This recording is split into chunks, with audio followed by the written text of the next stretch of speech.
Salve, galera! Tudo bem?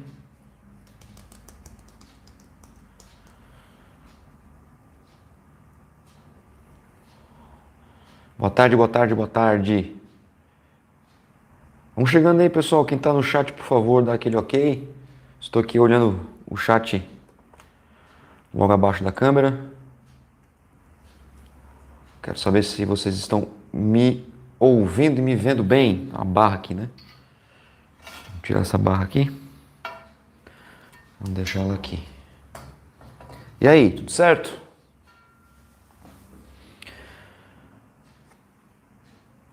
Vamos começar nossa live aqui sobre puxador? O que vocês acham aí? A gente fazer essa live. Boa tarde, Marcos. Tudo bem, querido? Onde é que tu tá hoje, cara? Que cidade que tu tá hoje? Ou tá hoje na cidade de Natal aí? Tudo beleza? Show de bola. Então vamos lá, né, galera? Dá um tempinho até o YouTube avisar, né? O YouTube demora uns minutinhos para avisar. Daqui a pouco começa a vir chegar o pessoal. Bom, aqui, né? Ó, ei, show de bola.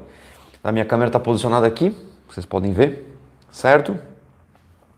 E aqui o puxador para a gente poder comentar, eu deixei ele numa posição aqui para a gente poder falar de uma forma mais adequada aí, tá? Então eu tô com esse jogo aqui de duas câmeras para poder atender vocês melhor aí. Beleza? Show de bola, tá no Cobrasol, tá aqui pertinho então, né? Hoje tá um dia bom aqui, hoje tá um sol maravilhoso aí, né, Marcos? Tamo junto aí. Galera, então vamos lá, dá uma boa tarde aí, pessoal que tá chegando. Vamos falar sobre um exercício bastante importante, né, que é o exercício de puxador, um exercício que tem que estar nas rotinas de treinamento. Tem que estar. De algum jeito ele tem que estar, de alguma forma, de algum tipo de execução, ele tem que estar acontecendo esse exercício. Porque é um exercício que trabalha os dorsais, é um exercício muito bom, exercício multiarticular, e você pode trabalhar diversas variações com a puxada. Claro, existe uma diversidade de nomenclaturas em relação a esse exercício. A ideia não é trabalhar uma forma de padronizar esse tipo de coisa que acontece na nossa área, né? De nome disso, nome de assado. Não, a ideia é a gente trabalhar puxador, puxador frente, puxador costas, enfim, o que vocês quiserem chamar aí, sem problema nenhum. Porque a ideia é a gente falar sobre possibilidades de utilização de métodos e também a gente falar sobre algumas questões importantes sobre a execução em si e também sobre métodos de treinamento, né, sobre técnicas de intensificação e assim por diante, beleza?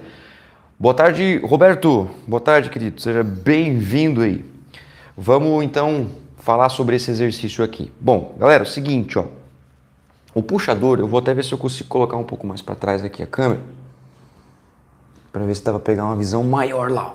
Aí dá para ver um pouquinho mais aqui da polia e tudo mais. É importante vocês pegarem aqui o tronco, né, para a gente poder analisar o exercício. Olha só, né, semana passada eu fiz uma live sobre cadeira extensora, recebi bastante comentários lá no Instagram, no meu direct, o pessoal gostou bastante e pediu mais esse tipo de live, porque realmente é um tipo de conteúdo que traz bastante curiosidade, né, dá bastante dúvida e a gente acaba conseguindo sanar muitas dúvidas, né? Exercício de puxador, é importante a gente falar sobre algumas coisas sobre ele, porque, como eu falei para vocês, tem uma série de formas de variar, né? Aqui eu tenho um crossover, que ele é um crossover residencial, é um crossover que eu comprei para poder montar aqui o estúdio onde eu faço as minhas gravações, é onde eu faço as minhas lives, né? Então aqui, basicamente, eu tenho todos os aparelhos e consigo fazer praticamente tudo. E aqui eu tenho um cross de polia alta, né? Então tem uma polia lá em cima, acho que não dá de ver na câmera aí, mas tem uma polia, dá para ver que tem uma polia, né? Dá para entender que tem uma polia que faz essa puxada aqui, né? Ó, que faz essa puxada aqui, tem o peso se movendo aqui, tudo bem? Então eu vou tentar fazer aqui a execução desses exercícios, dessa forma de trabalhar o puxador de uma maneira bastante direta ao ponto, tá? O puxador, galera, é um exercício que ele é trabalhado no plano frontal, certo? Ou plano coronal, não sei como vocês conhecem, tanto faz nomenclatura, dá no mesmo, né? Frontal ou coronal.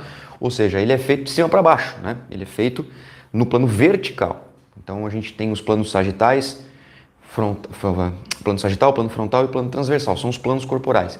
Esses planos corporais é importante que esteja na cabeça do personal trainer quando a gente vai prescrever o exercício físico. Por que isso? Porque senão eu fico só prescrevendo o mesmo estímulo em relação ao plano corporal. Claro que não tem só o plano corporal para ser levado em consideração, temos que levar em consideração também, por exemplo, o tipo de alavanca, né? Se é interpotente, interresistente, interfixa, se o exercício é com máquina, é peso livre, enfim, tem outras coisas que nós precisamos levar em consideração, não somente o fato do tipo do plano corporal. Aqui, o plano corporal é o plano frontal, ok? É o mesmo plano, por exemplo, do agachamento, só que o agachamento ele é feito contrário, né? Se a gente pensar, por exemplo, em termos de puxar e empurrar. O puxador, ele é um exercício que acontece muitos erros, porque como ele é um exercício, o próprio nome diz, né, ele é uma puxada, a tendência de muitos alunos, principalmente na iniciação, é literalmente puxar o peso, né, e não contrair a musculatura, por exemplo, na fase concêntrica, que é na hora que a gente puxa, né, o implemento em direção ao nosso tronco. No caso aqui, eu estou utilizando uma barrinha reta, né, essa barrinha reta aqui, ela é bem legalzinha, é uma barra que ela é móvel, né? Ela tem aqui uma base móvel, que essa base central ela se mexe, o que facilita muito, né? Trabalho de tríceps, de bíceps e, claro, de costas. Então, essa barrinha aqui é basicamente o que eu uso no puxador hoje, né? Tem a barra maior, mas a barra maior eu vou adquirir ainda a barra maior. Aqui dá de fazer muita coisa bacana, não só aqui no caso do puxador, também a gente tem o puxador. Dá de fazer o puxador unilateral, né, eu conheço como estribo, né, mas tem outros nomes para esse tipo de aparelho, ou um pegador unilateral, né? A gente coloca aqui e faz algumas rotações, até vou mostrar alguma coisa para vocês também. Mas a intenção também é a gente falar sobre métodos, tudo bem? A intenção é a gente falar sobre métodos de treinamento, como que a gente faz isso na prática, na aplicação prática, tá certo? Boa tarde, Noelson, tudo bem? Então eu quero saber de vocês aí, no chat, coloca, bora, vamos lá. Bota no chat aí, bora, Moa, bora, vamos pra cima. Tá? Enquanto vocês colocam aí o bora, boa tarde, Luciano, já bota o bora aí também. Já chega colocando bora, pra gente falar sobre esse exercício aqui, o puxador. Eu vou falar sobre o puxador fechado, ok? Agora não tô vendo mais o chat, tá? Vou ficar de costas um pouco agora, daqui a pouquinho já vamos lá, tudo bem?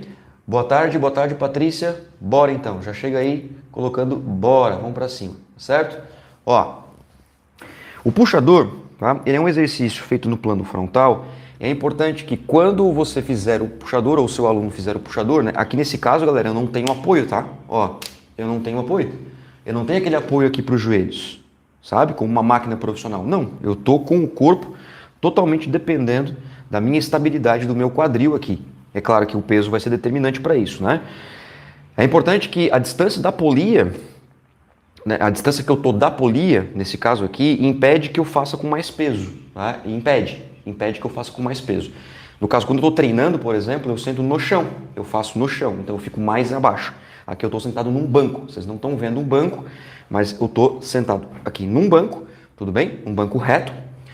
E aqui está o puxador, está o implemento. Mas quando eu faço para eu treinar, aí eu coloco lá embaixo, eu sento lá no chão para poder ter uma distância maior da polia para eu conseguir ganhar a alavanca de força e fazer um movimento. Tudo bem? O puxador, galera, é um exercício bem interessante porque é o seguinte, primeiro que você tem que tentar manter a estabilidade da região lombar, certo? Essa estabilidade da região lombar e você manter o tronco para frente, né? Então o peito ele fica estufado mesmo, a ideia é essa, né? E aqui no caso tem que estar sempre olhando para o puxador, tá? Sempre olhando para o puxador. Uma coisa muito importante na puxada é quando você fizer a fase concêntrica do movimento, ou seja, quando eu estou trazendo a barra em direção ao meu tronco, né? No caso aqui, ao meu peito, eu não fazer essa puxada aqui, que é muito comum, né? Puxar e com isso balançar o meu tronco. Se eu fizer esse tipo de coisa, o que vai acontecer é que eu posso não acionar tanto assim a musculatura de dorsal. Exceto, existe uma exceção, né? Exceto quando o praticante está trabalhando com muito peso, ou você está em técnicas como, por exemplo, o upset, que é o aumento do peso sem intervalo até chegar em uma, que é um método bem legal de fazer no puxador, porém tem esse viés, né? Tem esse viés no caso, por exemplo, de um puxador, se pegar um aluno masculino que tem muita força, você acaba tendo essa instabilidade da lombar, o que faz o aluno mexer muito. O indicado é que existe essa estabilidade e que seja o mais natural possível e que o aluno não roube do exercício, né? Isso é o mais importante, né, galera? Isso é o mais importante. Isso para a fase concêntrica do movimento, tudo bem? Basicamente, na fase concêntrica, nós temos primeiro esse arranque, tá? Ele não deve ser um arranque, ele deve vir naturalmente como a fase concêntrica. E aí tem um método legal que a gente chama de SST, que faz um pouco essa correção. Eu vou até tentar explicar um pouquinho para vocês hoje aqui no puxador, beleza? E tem uma outra coisa também que é a questão dos cotovelos, tá? O cotovelo é muito importante que ele fique alinhado, principalmente no fechado. Se você está num ponto em que você começa a perceber que o cotovelo ele já começa a lateralizar, trabalhando essa abdução do ombro, está na hora de você parar naquele ponto ali. Senão fica uma coisa muito desgastada e aí você não tem aquela efetividade e aquela segurança do exercício. Isso é uma dica muito boa, tá? Isso, na verdade, eu estou tentando tirar essa palavra do meu dicionário, dica, né? Trabalhar com ensinamento. Isso é um ensinamento muito legal, tudo bem? No caso do puxador fechado, você pode trabalhar aqui, né? Até o indicado, biomecanicamente falando, na amplitude, na largura dos ombros, na largura do deltoide, no máximo, tá? Se você passar, aí já é indicado que você trabalhe com as mãos para frente. No caso, se eu for olhar assim, dessa forma, né? As mãos em pronação, tá? Então aqui, ó, é a pegada onde eu deveria trabalhar mais indicado quando eu tenho um afastamento das mãos da linha do ombro.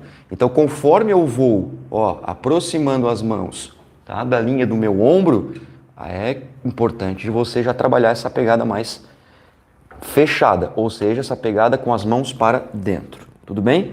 Então, eu posso trabalhar, se eu quiser, um puxador fechado com as mãos mais próximas, aqui, ó, lembrando que o cotovelo vai abrir mais, tá bom?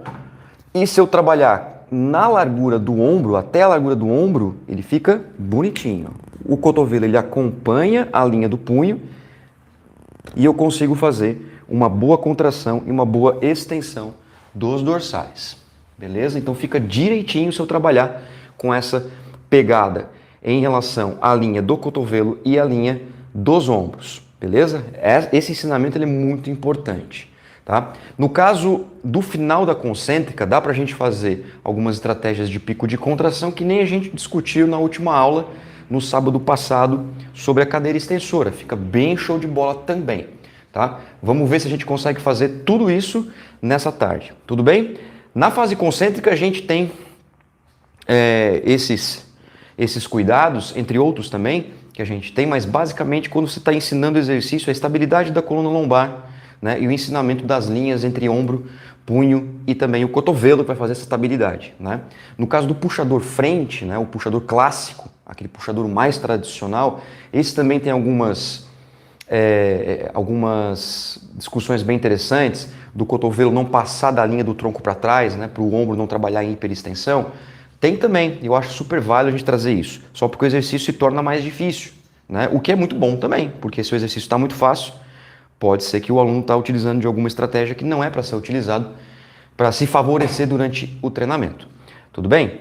Quanto à fase excêntrica, agora vamos falar da fase excêntrica, né, que é muito importante. Obviamente, assim como todas as outras fases. Na fase excêntrica aqui, pessoal, então eu estou aqui, né, posicionado.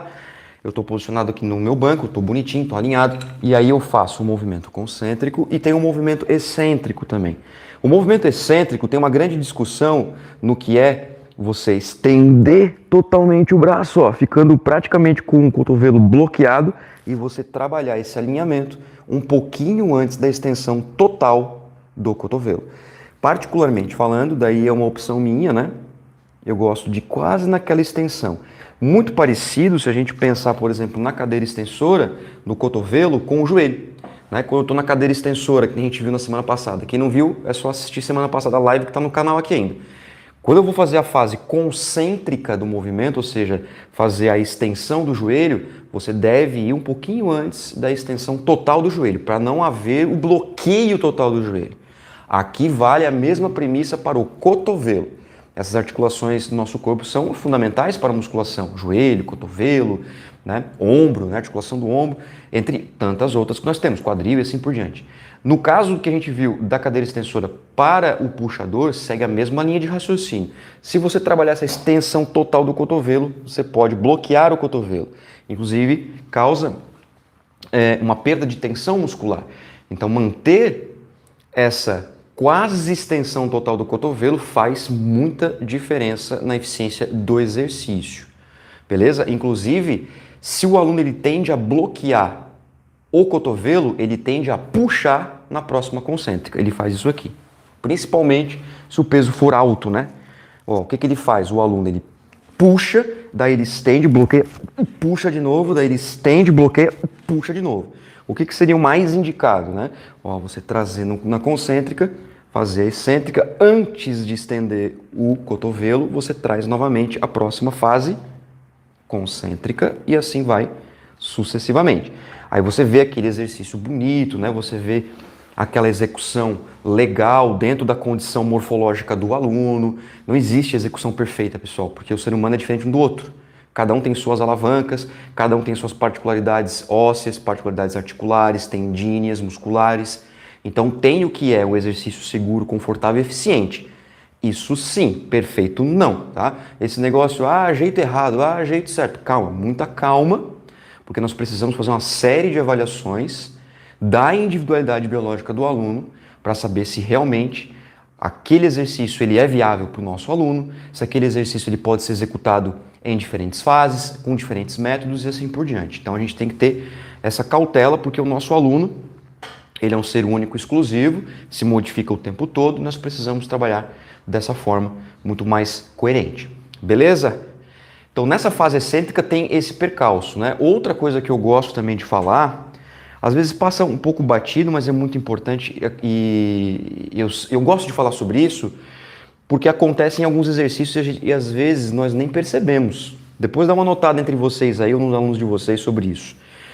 Acontece, por exemplo, no bíceps na barra, acontece muito. Acontece na remada baixa, que é um outro exercício para dorsal, também bastante utilizado, que na minha opinião também deve estar nos treinos, que é a questão da tensão do trapézio. Aquele aluno que faz o puxador aqui, ó, fica tensionado, parece um Playmobilzinho, assim, parece um robozinho, sabe? Ele fica assim, ó, ele faz o puxador assim, né? Ele faz o puxador totalmente tensionado, como se ele estivesse fazendo um encolhimento, como se ele estivesse fazendo um exercício para o trapézio. Não, aqui é importante relaxar. Inclusive, se você vê algum vídeo meu, seja de curso, de aula, onde a execução é, por exemplo, de puxador, de bíceps barra, até no stiff acontece, né? No terra acontece também, porque a pessoa está segurando a barra e a pessoa se tensiona. Tem que deixar relaxado aqui, tá? Então acontece muito isso, ó. Acontece, tá? Para perceber. Acontece que o aluno ele fica aqui, ó, tensionado aqui, ó. Ele não relaxa, ó. Ele não consegue relaxar. Ele parece que tem que fazer essa força aqui com a intenção de auxiliar no movimento. Então, eu sempre gosto de botar as mãos aqui no trapézio, né? Direito e esquerdo. Gosto de botar a mão assim, os dedinhos assim, faço assim, se relaxa, o aluno cair. Isso acontece muito no masculino. No masculino acontece muito isso. Acontece também na rosca. O aluno faz a rosca assim, ó, né? Então, cara, relaxa, calma. Deixa esse ombro alinhado, relaxa, pescoço destensionado, né? Olha para frente, alinha teu pescoço e faz um movimento adequado. Isso acontece muitas vezes por causa do alto peso executado no exercício, que às vezes o aluno não tem aquela condição ainda para executar aquele peso, precisa de progressão, precisa de tempo, continuidade, assim, conseguir ter realmente essa condição para fazer um peso mais elevado, se assim for desejo do professor. Tudo bem? Beleza, galera? Muito bem! E aí, como é que vocês estão? Uma pausa aí só para cumprimentar vocês que foram chegando aí. Boa tarde para todo mundo aí, né? Vamos lá, Felipe Campos, sabe que eu gosto de ler o comentário como ele vem, né? Eu não leio e fico pensando sobre ele. Como vem, eu já leio. Mano, nunca havia visto o quê? Professor Moacir, e eu imaginava bem diferente. Risos, risos. Parabéns por todo o conteúdo, professor. Beleza, Felipe, eu não sei se isso é um elogio ou se não é, mas tá tudo bem. O importante é o conteúdo, eu acho, né? O importante é o aprendizado. Mas beleza, Felipe, que bom que você apareceu aí, seja bem-vindo. Porque a galera já está acostumada aqui, né? O pessoal já está acostumado aqui com as lives. Beleza? Fala, Hulk, direto aí de Fortaleza, grande Fortaleza, nosso Ceará, grande Ceará. Seja bem-vindo. Alguma dúvida, galera, por enquanto, do posicionamento, mais essa parte mecânica do movimento? Eu repito para vocês, eu não sou um grande expert em biomecânica, como tem grandes no Brasil, né? que inclusive eu sugiro vocês todos conversar com esses profissionais. Como exemplo, que eu gosto, dois nomes, que é o professor João Moura, inclusive ele mora aqui pertinho da minha cidade, ele mora aqui na cidade de Blumenau, Santa Catarina, né? A cidade onde tem o Oktoberfest. Ele mora aqui, é um grande profissional, trabalha com eletromiografia, com avaliação física também, e tem o professor Rafael Sonsim. São dois caras da biomecânica que eu gosto muito. Então, eles dariam um show aqui para vocês, né? Sobre isso. Mas o básico eu consigo passar para vocês e mostrar que muitas coisas a gente já consegue dar andamento. O meu forte é métodos, né? Que é o que a gente vai discutir também. Fechou? Podemos falar sobre métodos então agora? Tudo tranquilo? Vamos lá. Tem pergunta? Tem pergunta. Vamos lá.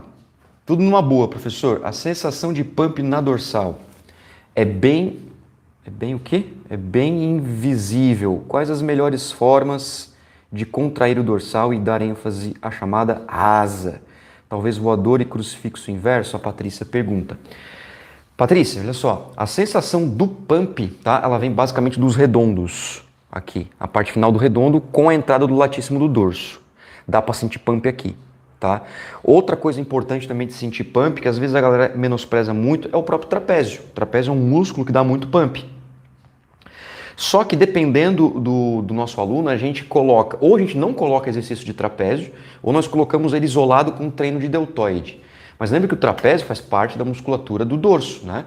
Inclusive na anatomia, quando a gente estuda anatomia, pelo menos é para ser assim, né? Quando o professor ou a professora de anatomia vai ensinar para vocês o dorso do corpo, vai virar, né, o corpo de cabeça para baixo, de cabeça para baixo, digamos assim, né? Vai botar a bundinha para cima, né? Em decúbito ventral, melhorou, né? Decúbito ventral, ou seja, com o dorso para cima. E quando eu tenho a parte do tronco, a primeira musculatura ensinada é o trapézio. Então o trapézio ele faz parte todo do conjunto do dorso, que vai até lá na região da lombar, né? Com os músculos que depois parte para a parte inferior, que vem ali glúteos, e aí vem os posteriores e chega até lá nos músculos do pé. Beleza? Então, tem como fazer essa estratégia de trapézio para sentir esse pump, né? Que vai dar aqueles gomos maiores aqui, que eu sugiro, tá? Eu sugiro. A tua pergunta é muito boa, Patrícia, porque assim, ó, você quer fazer um aluno do sexo masculino ficar contente em pouco tempo?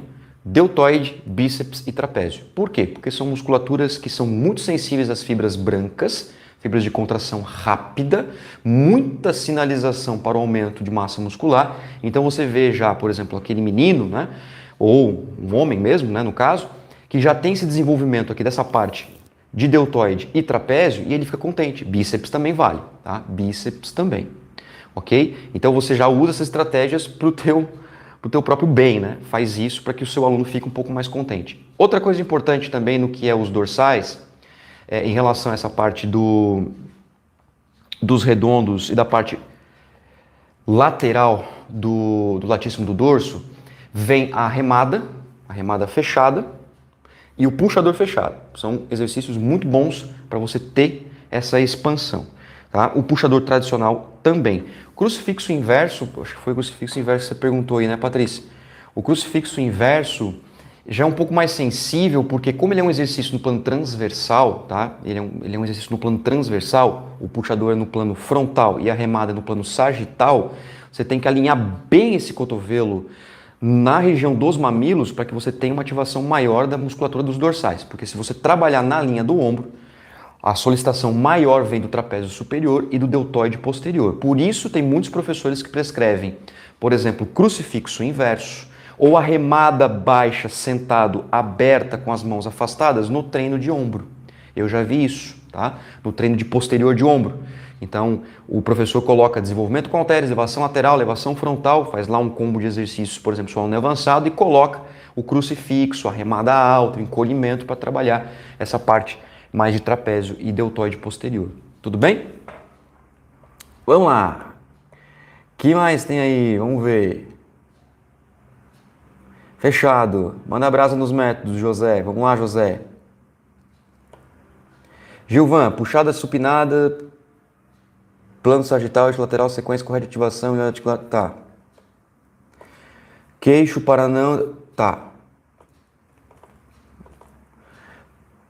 Vamos lá, Patrícia. Como é uma musculatura enorme, vale a pena repetições altas com grandes cargas ou falhas? O aluno sou eu mesmo, eu treino igual homem. Olha, Patrícia, sabe que, vamos lá, eu não sou muito a favor de nomenclatura de treino de homem, treino de mulher, né? Treino é treino, assim como exercícios, né? Treino é treino, mas entendi a tua questão aí, tá? Olha só, eu acho muito importante você trabalhar essas oscilações tanto de intensidade e de volume. Ambas estratégias são importantes, principalmente para músculos profundos. Então acho muito bacana sim você trabalhar com altas repetições e também com baixas repetições, tá? Assim você oscila os pesos e trabalha os métodos. Eu vou mostrar estratégias aqui para vocês daqui a pouco, só deixa eu ir lendo aqui. Detalhe importante é que a puxada supinada ativa mais peitoral, deltoide, tá. Fiquem com as características mais fusiformes, tá. Algumas, tá. Vamos lá. Boa. Caraca, amor. Biomecânica, viva educação física. Vamos lá. Bom, uma estratégia bem legal, ó, para a gente poder trabalhar aqui um método. Patrícia, já que você quis falar sobre a questão de ativação e melhora dos componentes do que é, por exemplo, as musculaturas fracionadas, né? Se a gente pudesse fracionar, ó, é você trabalhar o pico de contração. Pico de contração no final da fase concêntrica do movimento, né? Então vamos supor o seguinte: você selecionou aqui o exercício de pulsador fechado e aí você vai trabalhar 12 repetições, tudo bem? Basicamente o que a gente viu na extensora, lembra que a gente viu na extensora? Eu lembro que você estava na live da extensora. Então, pega aquele raciocínio da extensora e traz para cá. Por isso que o método ele é aplicável a qualquer exercício, basta você entender como que se aplica naquele exercício. Então, por exemplo, eu posso pegar 12 repetições, se assim eu desejar, 12, 13, 14, 15, um conjunto de repetições, e eu posso fracionar essas repetições trabalhando um pico no final de cada ação concêntrica. Por exemplo, aqui, ó, uma repetição, duas repetições, e no final da terceira repetição eu seguro aqui, ó, 1, 2, 3. E continuo a execução. 4 reps, continuo. 5. E aí, claro, essa velocidade também vai ser determinada pelo professor. 6, fico mais 3, ó. 2, 3. E eu vou até completar 12 repetições. 7, 8, ó, 9, 1, 2, 3. E termino completando esse último bloco, 10. Posso trabalhar um pouco mais para frente se eu quiser. 11, 12, 1, 2, 3. Completa a última excêntrica, fecha o exercício e vai para o intervalo. Repare que eu posso trabalhar com o tronco um pouquinho mais deitado, ou um pouquinho mais para frente, tanto faz, o que for mais confortável, desde que eu tenha estabilidade da coluna, desde que eu tenha estabilidade da lombar, tá? Agora deixa eu respirar um pouquinho. Beleza. Vocês viram que conforme vai passando, né, vai passando a quantidade de blocos, a tendência é acelerar. É aí onde vem o professor, que eu gosto sempre de falar para vocês, que nós somos controladores de variáveis e não contador de repetições. Eu fui contando para vocês pegarem ideia. Mas eu, quando eu estou, por exemplo, junto com o aluno, quando eu, professor, estou junto com o meu aluno, o que eu tenho que controlar? A excêntrica e concêntrica dele, ver se ele para na final da concêntrica num ponto em que eu acho adequado para poder contrair mais os meus dorsais e fazer com que ele não acelere no final, principalmente no último bloco. Então, esse tipo de estratégia, ele é muito bacana porque você vai sentir lá no final essa contração. E aí, o seguinte, se você quiser trabalhar esse pico de contração um pouco mais para cima, né? Vocês viram que eu fiz bem aqui, né? Eu já estou acostumado a fazer aqui. Mas eu poderia fazer ele um pouquinho mais na linha dos meus olhos aqui, ó, tá? Eu vou sentir uma pressão maior na região lombar se eu fizer aqui um pouquinho mais na linha dos olhos. Mas nada impede de eu fazer aqui. Ou seja, eu trabalhei uma estratégia de isometria para aumentar o tempo sob tensão, para intensificar aquele exercício, que é o puxador, com uma técnica em que eu possa, por exemplo, diminuir inclusive a intensidade absoluta, eu vou reduzir o peso, inclusive. Só porque, como eu estou colocando essa estratégia, isométrica na execução, eu vou tirar peso. Então, exemplo, tá? Para ficar mais claro. Vamos supor que aqui, 12 repetições, eu faça 50 quilos, tá? 50 quilos disso aqui. Isso aqui. Lembra que essa polia aqui não é igual a uma profissional. 50 quilos. Eu faço 12 repetições. Se eu fizer 12 repetições do jeito que eu fiz agora para vocês, 3 e para 3 segundos, mais 3 e para 3, e assim até chegar a 12, então vocês viram que foram 12 repetições só porque também eu fiz 12 segundos de isometria. Esses 12 segundos de isometria, eles vão contar sob tensão. Então, o peso que eu vou fazer comparado a uma série convencional não vai ser 50, vai ser um pouco menos. Por quê? Porque eu vou ter esse tempo sob tensão da isometria que vai ser contada durante a série. Então, se eu faço 12 repetições com 50 quilos e eu faria, por exemplo, mais uma ou duas repetições, se eu quiser fazer isso em pico de contração, eu vou ter que tirar um pouquinho de peso, não posso fazer com 50. Por quê? Porque senão provavelmente eu não vou conseguir completar esses picos até o final da execução, ou seja, até o término da 12ª repetição. Legal essa estratégia, né? Poderia fazer de outras formas? Sim, poderia fazer de outras formas. Inclusive eu posso fazer o pico lá no final. Ao invés de trabalhar aqui embaixo, eu trabalho lá em cima, quase na extensão total do cotovelo, ou seja, no final da fase excêntrica. Isso também é uma possibilidade. Só porque a gente tem que olhar para o exercício não só como fase concêntrica, não só como puxar e empurrar peso, a gente tem que olhar como contração. E olhando como contração, fica muito mais fácil de você entender que esses pontos diferenciados eles podem ser explorados se você quer, por exemplo, até inclusive corrigir uma deficiência do aluno ou um vício que o aluno tem em relação a um determinado exercício.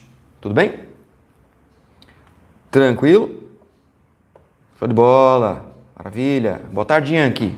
Tranquilo. Vamos lá. O que a gente pode fazer também em relação...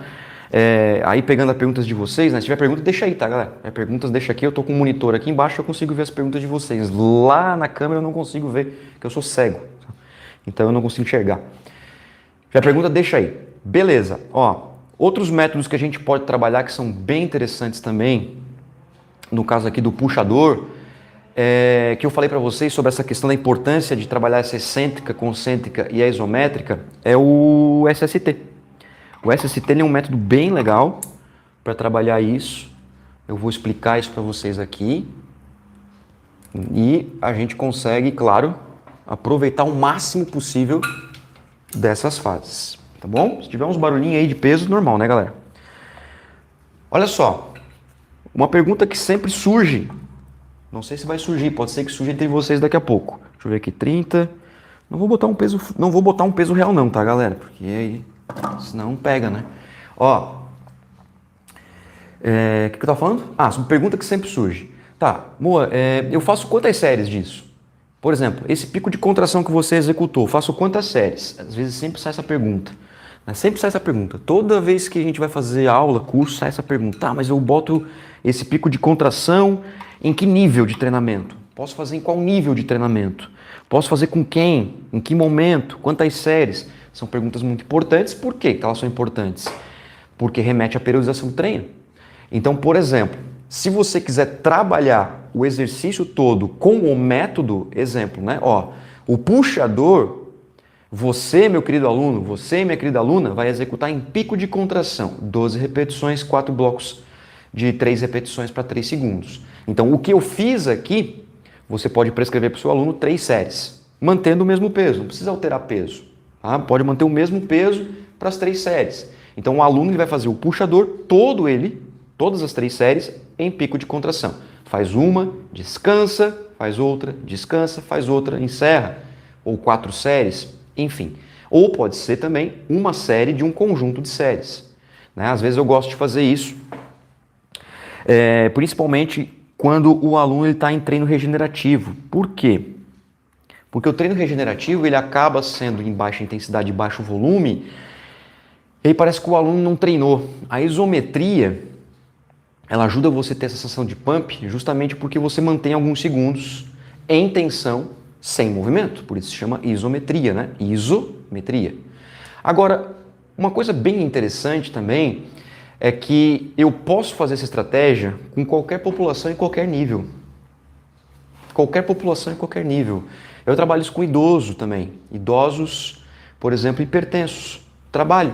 Aí se pergunta, aí parece até contraditório, né? Tá, mas como assim isometria para hipertensos? Sim, galera. A isometria, a gente tem várias revisões sistemáticas já mostrando que a isometria, ela reduz mais a pressão sistólica pós-treino do que, por exemplo, o treino dinâmico.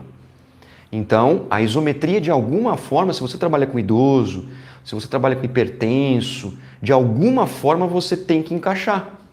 Essa estratégia aqui ela é muito boa para isso. Porque acaba juntando o que é o exercício dinâmico com o exercício isométrico, porque fazer também só isometria fica um tanto quanto chato. E aí você faz essa junção das duas estratégias e fica, pô, show de bola, fica maravilhoso. E isso também educa o aluno a entender as suas fases de movimento, beleza? Vamos aplicar aqui um SST. Vamos lá?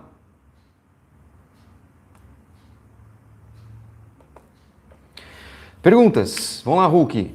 Mestre, eu uso muito com alunos que têm alguma limitação ou vêm de... Isso, boa. Exatamente, Hulk, exatamente. Esses picos de contração você pode trabalhar, inclusive, até aquela fase em que tem, por exemplo, um comprometimento articular, você trabalha com até aquela parte ali e pronto, fechou. Você mantém o tempo sob tensão. Porque lembra o seguinte, tá? A hipertrofia muscular, ela tem vários vínculos, né? Ela tem vários fatores. Ela é multifatorial e multicausal.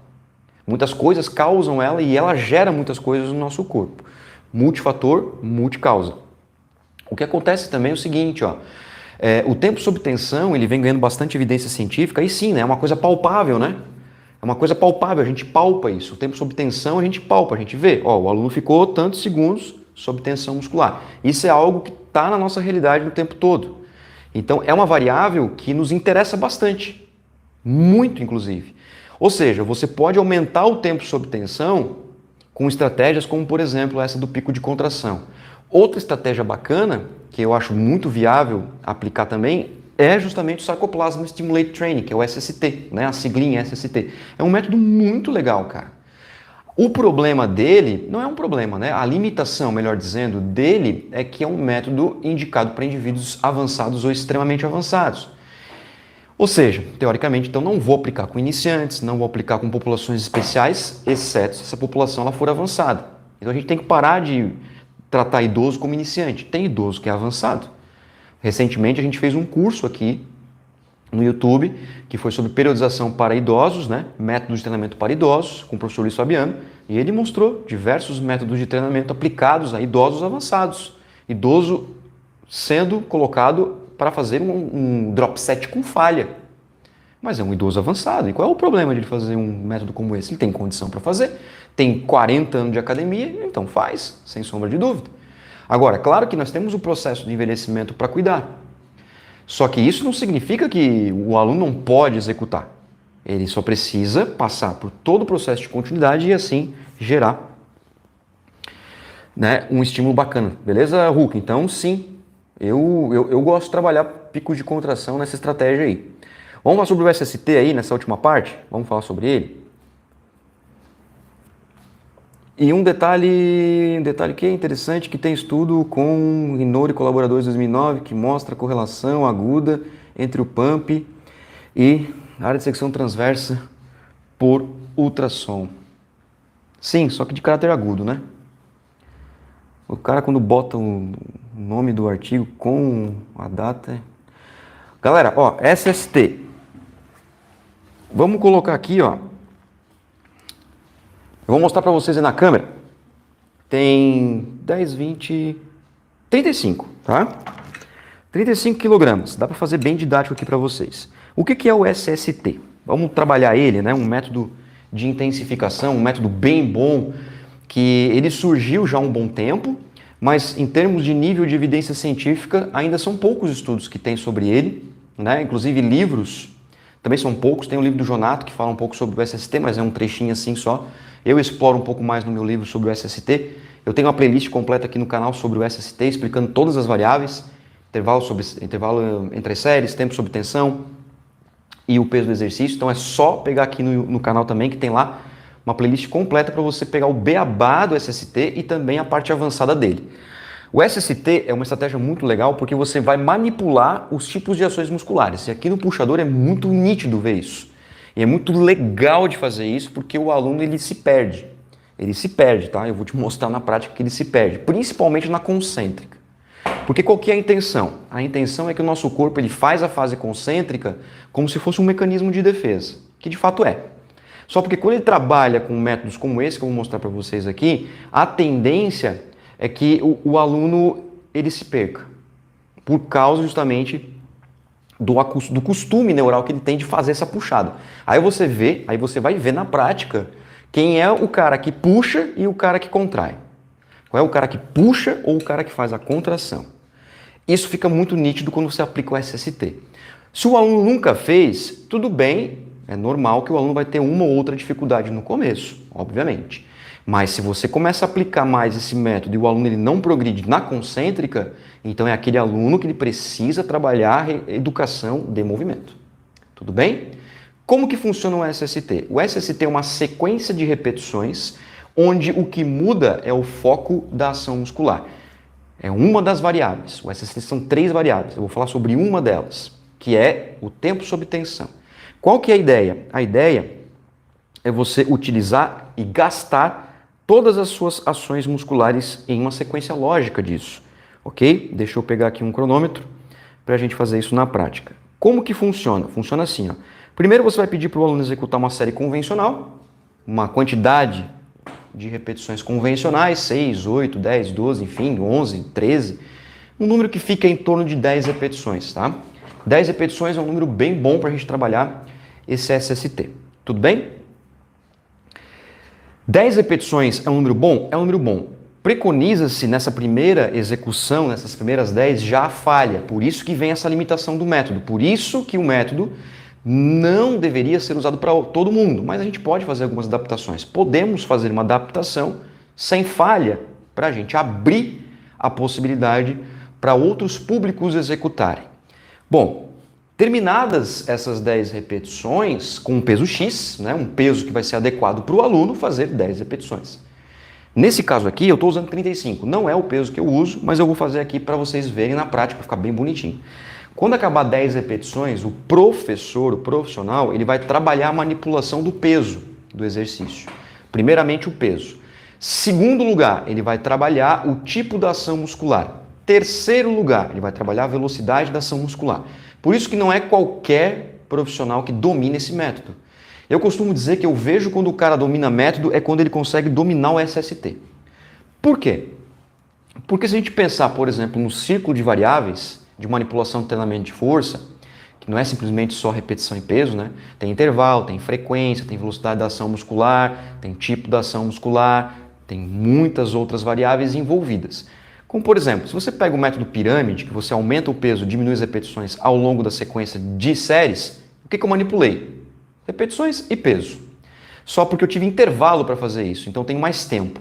O SST acontece tudo ao mesmo tempo. O SST acontece a manipulação do peso, a manipulação do tipo e a velocidade da ação muscular. São 3 variáveis acontecendo ao mesmo tempo. Vamos para a prática? Funciona assim. 10 repetições. Acabou 10 repetições, vai existir uma redução de peso. Lembra o drop set. Então vai existir uma redução de peso. Eu vou tirar aqui uma anilha de 5 kg. Tá? Tirada essa anilha de 5 kg, o aluno já retorna para a execução, ou seja, não tem intervalo, é apenas um intervalo suficiente para tirar o peso. Tirou o peso, o aluno volta a fazer a execução, só que no caso aqui do puxador, ele vai demorar, nessa primeira parte, 4 a 6 segundos para subir, ou seja, foco na ação excêntrica. Até falhar, o indicado é até a falha. Mas, se o aluno não falhar, faz no máximo aí umas 3, 4 repetições. É o que eu vou fazer aqui, tá? Vai ficar bem claro na prática, eu estou só fazendo uma introdução. Terminadas essas pequenas repetições com foco na excêntrica, eu vou de novo tirar o peso e fazer o foco na concêntrica, ou seja, para trazer em direção ao meu tronco. Terminada novamente essas repetições, eu vou tirar de novo o peso e vou fazer o foco na isométrica. Acontece tudo ao mesmo tempo, beleza? Vamos ver na prática, olha só que bacana. Ó, comecei o SST. Então eu trabalho aqui 10 repetições, uma velocidade tradicional, tá? Em torno de 10 repetições. Tudo bem? Se eu fizer 9 ou 11 não tem problema, né? Porque eu estou falando com vocês, eu preciso me concentrar em muita coisa. Então o que eu estou fazendo, acho que foi 6 já, sem problema. Vou fazer como se fosse agora 7, 8, estou trabalhando uma velocidade tradicional. Ó, vamos supor que fechou 10, tá? Fechou 10. O professor vai manipular esse peso aqui. Ó. Então ele manipula, tira uma quantidade de peso. Ó, deu um estralo aí, né? E eu vou continuar. Só que o que eu vou fazer agora, povo? Olha só. Trago a concêntrica e vou demorar 6 segundos. Ó. 3, 4, 5, 6. Só. Trouxe a concêntrica. 3, 4, 5, 6. Trouxe, ó, vai cansando. Ó, o foco está na ação excêntrica do movimento. Ó, vamos lá. Já estou na quarta já. 3, 4, 5, 6. Fechou? Não. Tira, manipula peso, tira peso. Agora que vem aquela sacada que eu falei para vocês. Ó. Foco na concêntrica aqui, ó. Ó. Eu já puxo em 6 segundos, ó. 2, 3, 4, 5, 6. E solto a excêntrica normal. Não solto, né? Controlo, né? Pegado? Dá 6. Ó, excêntrica normal, controlada, mas o foco agora é na ação concêntrica, tá vendo? E aqui é que o aluno buga, tá? Ei, vamos fazer mais uma? 4 repetições? Para ficar igual a excêntrica, ó. Ó. Veja que os cotovelos ficam alinhados. Isso aqui é muito bom para educar movimento, cara. Fechou? Fechou? Terminou? Não. Qual é a outra fase que sobrou, povo? Sobrou a fase isométrica. Então eu pego, encontro um ponto de pico e fico. E o professor manipula a variável de isometria. O aluno fica aqui, tá? Postura, respirando normalmente, tá? Não bloqueia, é muito comum o aluno bloquear na isometria. E eu fico. Eu gosto de trabalhar 15 a 20 segundos aqui nesse ponto de isometria. Acabou, acabou. Aí eu vou lá, ó, por exemplo, 2 minutos e 20 segundos sob tensão. Olha o peso. Tem 20 quilos aqui. Então o peso é uma das variáveis de manipulação, não é mais importante, é apenas uma das variáveis. Agora, o que eu trabalhei aqui? Manipulei o peso, manipulei o tipo da ação e a velocidade da ação muscular. Tudo dentro da mesma sequência, na mesma pegada. Esse é o SST na variável tempo sob tensão. 2 minutos e 22 segundos foi o tempo sob tensão. Eu fiquei 2 minutos e 22 segundos contraindo a musculatura em apenas uma série, em um conjunto de repetições. É claro que aqui eu fiz de uma forma bem adaptada, mas pense em fazer, por exemplo, no nível avançadíssimo, extremamente avançado, onde o método PED sempre falha, né? Sempre falha muscular. Mas você pode, por exemplo, tentar eliminar essa limitação da falha e trabalhar isso com outras populações, para educar esse movimento, para ele entender o aluno que tem a fase concêntrica, tem a fase excêntrica, tem a fase isométrica, e todas elas são importantes, todas elas fazem parte da musculação, fazem parte do exercício, e você pode, por exemplo, em exercícios como esse, identificar, por exemplo, uma dificuldade muito grande no aluno. Hoje, inclusive, coincidentemente, hoje pela parte da manhã, eu estava fazendo um atendimento a uma aluna numa academia, aqui na cidade de Palhoça, tá? Uma cidadezinha que fica aqui perto. E eu estava aplicando o SST, eu fiz o SST com ela, uma série de SST só, no leg press. Mas pensa na dificuldade de entender fazer a concêntrica no leg press, a dificuldade. Sempre acostumada a empurrar a máquina de leg press. E olha que é uma aluna extremamente avançada, não é nem avançada, é extremamente avançado. Mas é uma aluna que tem dificuldade de entender concêntrica. E eu tento corrigir isso. Tento, explico. E agora está começando a melhorar. Mas sempre com bastante trabalho. Por quê? Porque a concêntrica ela é basicamente o quê? Puxar e empurrar. Então eu consigo ver o aluno que puxa ou empurra, por exemplo, se fosse no caso do supino, né, que a gente faz também SST no supino, que é muito legal, o aluno que ele empurra a barra ao invés de realmente contrair a musculatura. Isso são detalhes que fazem toda a diferença, por exemplo, a um objetivo final alcançado. O aluno que puxa, no caso aqui do puxador, o aluno que contrai a musculatura. Né? Então, já tem até uma coincidência, porque o nome do exercício é puxador. É bem legal fazer o SST no caso aqui do puxador. Mas, Omua, dá para o aluno fazer sozinho isso? Dá. Se o aluno for um aluno avançado com consciência corporal, que ele já entendeu essas importâncias, você consegue deixar ele sozinho para fazer isso. Tem aluno que faz sozinho, tranquilamente. Tem aluno que não, mesmo avançado, como é o caso dessa moça que eu te falei agora há pouco, né? Mesmo assim, tem que estar junto porque não vai. E aí a gente tenta corrigir essas dificuldades. A excêntrica vai, mas a concêntrica é sempre um trabalho muito grande. Beleza, quanto ao puxador? Aqui é SST. O que mais vocês querem aí saber? Vamos lá. O que mais?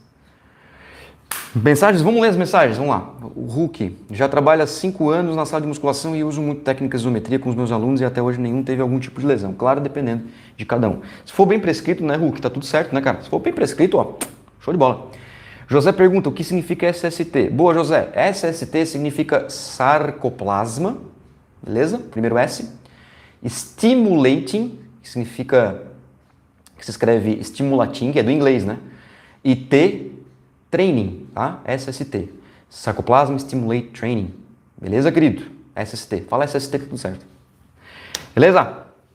Vamos lá. Perguntas, eu vejo pelo final ali, vamos lá. Pelo ponto de interrogação, eu vejo que tem pergunta. D. Fala D. Beleza? Fora do foco de hipertrofia, acho válido usar técnicas avançadas em iniciantes como forma de acelerar, auxiliar o aprendizado neuromotor de algum exercício específico? Não acho não, tá, D? Não acho, até porque a tua pergunta já está controversa. Métodos avançados em iniciantes? Não, método avançado é para avançado. Iniciante é iniciante. Agora, a tua pergunta ela é muito boa, porque abre oportunidade para a gente discutir o que eu estava falando sobre isso aqui. Por exemplo, se eu pegar o SST, tá? Talvez seja isso que você queria falar. Vamos lá, D. Se você pegar o SST, que é um método para avançado, extremamente avançado, que saco esse banco aqui, cara. Avançado, extremamente avançado, você tem que ir até a falha. Então, se você tirar o elemento falha, você pode aplicar para o indivíduo intermediário, por exemplo. Então, o SST já não se torna aquele método avançadíssimo. Ele se torna uma espécie de adaptação porque você tirou o elemento falha e aplicou para o indivíduo, por exemplo, intermediário. Tá? A intenção não é acelerar. A intenção é que o aluno experimente essas habilidades, por exemplo, aqui de contração concêntrica e contração excêntrica. Porque isso sim vai fazer a diferença para ele depois lá na frente. Ele ou ela, tanto faz, né? Homem ou mulher. Aí sim. Agora, você querer já o objetivo do método naquele ponto, sendo que o método não está sendo aplicado para tal, aí não. Se você pegar o ST, aplicar para iniciante, ele não consegue fazer. Ele não consegue porque vai chegar no final ali da primeira batida de repetições, ele já vai estar muito cansado, ou ele não vai entender o método, porque o aluno não passou ainda por outros métodos que fizeram com que ele entendesse esse aqui. Porque, por exemplo, tem redução de peso, certo? Vocês viram aqui que tem redução de peso ao longo da execução. Qual o método que eu posso trabalhar? Redução de peso somente dentro de uma sequência de repetições. Drop set. Então, trabalhe o drop set, por exemplo. Ah, mas o drop set também é para avançado. Se for com falha, sim, mas você pode trabalhar o drop sem falha. O drop com redução de repetições, o aluno faz 10, tira peso, faz 8, tira peso, faz 6, direto. Ou seja, 24 repetições direto. 10, tira peso, 8, tira peso, 6. O aluno intermediário consegue fazer isso. Se tu dá um drop avançado, ele quebra no meio e tu frustra o aluno. Ou, para ele completar o método, ele vai utilizar, por exemplo, de uma execução errada, né? Vai se machucar, pode se machucar, ou vai fazer aquele exercício feio que a gente não quer que ele faça. Então, usa método avançado para avançado. O que você pode é pegar elementos desses métodos e trabalhar dentro daquela condição, progredindo o aluno nos métodos que ele já faz. Aí eu acho super válido, cara. Super válido. Não sei se é um menino ou uma menina, tá? Beleza, D? Show de bola. Que bom que eu consegui entender a tua pergunta e consegui responder ela aí, né, para você ficar feliz aí. Beleza? Que mais aí vamos... Alguém perguntou alguma coisa ali em cima? Será que eu perdi? Não, né? A Patrícia deve ter falado besteira, porque, ó, tirou a mensagem. O que tu falou, Patrícia? Conta pra nós. Conta pra nós o que tu escreveu aí. Vamos lá. O Hulk pergunta, mestre, sobre a técnica escalonada, já lhe perguntei na live passada, pois também não conheço e gostaria de saber como funciona, pois já pesquisei e não tem nada bem explicado.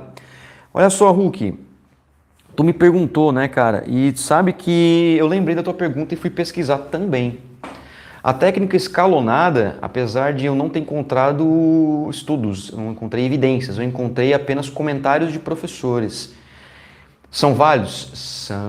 São válidos, só que a gente tem que tomar cuidado porque é empirismo também, né? Então, eu gosto de ouvir a opinião dos outros profissionais, óbvio, porque eu aprendo, né, com essas pessoas. Pelo que eu entendi dessa técnica escalonada que você perguntou, é como se você fizesse uma divisão mecânica do movimento e você fosse cumprindo esses ângulos.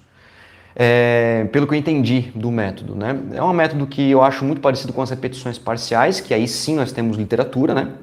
Por isso que eu gosto de aplicar elas, né? Como o próprio 21, que acho que agora a Patrícia falou ali. Ó. Ah, eu pedi para fazer o 21 e me arrependi. Ó, Patrícia, não fala uma coisa e se arrepende. Não deve se arrepender das coisas. Hulk, aí é o seguinte, você pega o movimento completo, tá? Vamos lá, no puxador. Aqui no puxador. Movimento completo, né? Ó, concêntrico e excêntrico. E aí você pega esse movimento todo e reparte em angulações e vai cumprindo uma em uma repetição até chegar ao movimento todo. Por exemplo, ó, vamos supor que a primeira parte seja aqui. A segunda parte seja daqui para cá. E a terceira parte seja daqui para cá. E a quarta parte seja daqui para cá. Vamos supor que a gente repartiu em 4 o exercício. 1, né? 2, 3, 4. É uma bagunça, tá? É uma bagunça mecânica. Aí você vai fazendo o exercício e cumprindo isso. Uma, e volta. Isso é o escalonamento que eu entendi que um profissional explicou. Porém, eu quero deixar muito claro para vocês que foi o que eu entendi da explicação do professor, porque pode ser que a explicação não tenha sido essa e o meu entendimento não ter sido esse. E também reforço para vocês que eu não encontrei, né, uma clareza científica maior para poder trazer isso para vocês. Mas eu lembrei sim da tua pergunta, tá, Hulk? Lembrei, fui atrás, achei até interessante, porém eu gostaria de ver mais sobre isso também, de ter mais estruturas científicas para a gente poder até, inclusive, fazer comentários e discussões nas nossas lives, né? Agora, SST, por exemplo, não. SST já tem artigo científico publicado recentemente, foi acho que 2019 ou 20, acho que foi 2020. Não vou lembrar o ano agora, acho que foi 2020. Teve uma revisão depois que entrou o SST em 2020, 2019, 2020. Tem um livro do Jonato, tem o meu livro também, que a gente começou a trabalhar mais esse corpo de literatura a fim de auxiliar os profissionais. Beleza? Que mais aí, galera? Vamos lá, que mais aí? Vamos lá, tem perguntas? Que daí eu vou fazer essa parte... Não, já acabou, né? 3 horas. Eita, rapaz. Vamos lá, Jorge. 10 reps até a falha, 10 segundos de descanso, mas... Peraí, vamos lá, vamos com calma aí, Jorge. Vamos com calma aí, deixa eu pegar aqui. 10 repetições até a falha, beleza? 10 segundos de descanso, mais falha. 10 segundos, mais falha. Mais redução de 20, com ênfase na excêntrica. Mais redução de 20, com ênfase na concêntrica. Estaria errado? Não, Jorge, aí você tá... Não, tá errado não. Tá? Só que daí você está utilizando mais falhas, né? Você está usando mais falhas. Você está fazendo o que a gente chama de variável peso do exercício. Tem isso também no SST, tá? Tem isso também. Só que depois que você falha na concêntrica ali, ó, tu tira de novo 20% e continua.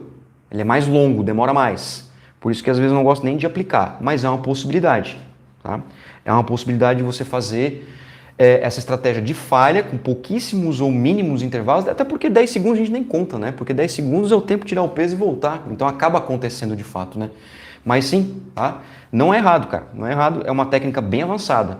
Por quê? Porque quando você chegar na concêntrica lá, ó, lá na concêntrica, você vai estar com muita fadiga, muita acidez, e aí pode prejudicar a tua concêntrica. O que eu dou de sugestão, de ensinamento para ti, Jorge? Olha só o que é bacana fazer. Se você quer pegar essa falha com o tipo de ação muscular, aplica, por exemplo, 2, 3 séries disso aqui, né? 10 repetições, tira peso, excêntrica, tira peso, concêntrica, tira peso, isométrica. Acabou, descansa, faz mais uma ou duas. E aí você faz um drop com falha. Ou você faz um strip set, tudo com falha. Aí você seleciona, por exemplo, uma quantidade de peso para você fazer ali 10, 11, 12 repetições, aí com falha, tira peso, falha, tira peso, falha. Então você separa essas duas estratégias que você falou aí. Ao invés de juntá-las, você separa. Tu traz o foco aqui para a ação e velocidade da ação muscular e o outro foco aqui para o peso do exercício, tá? Por isso que a gente é manipulador de variável. Aí você pega as duas técnicas e separa para trabalhar, por exemplo, em 2 exercícios distintos, se você quiser. Fica show de bola. Beleza? Fechou? Nada? Zerei a vida. Galera, ó, terça-feira, quarta-feira, quinta-feira vai acontecer a Semana Mestres da Periodização no YouTube. São 3 aulas que eu preparei para vocês sobre avaliação, prescrição e controle de treino. Evento gratuito, tá? Online.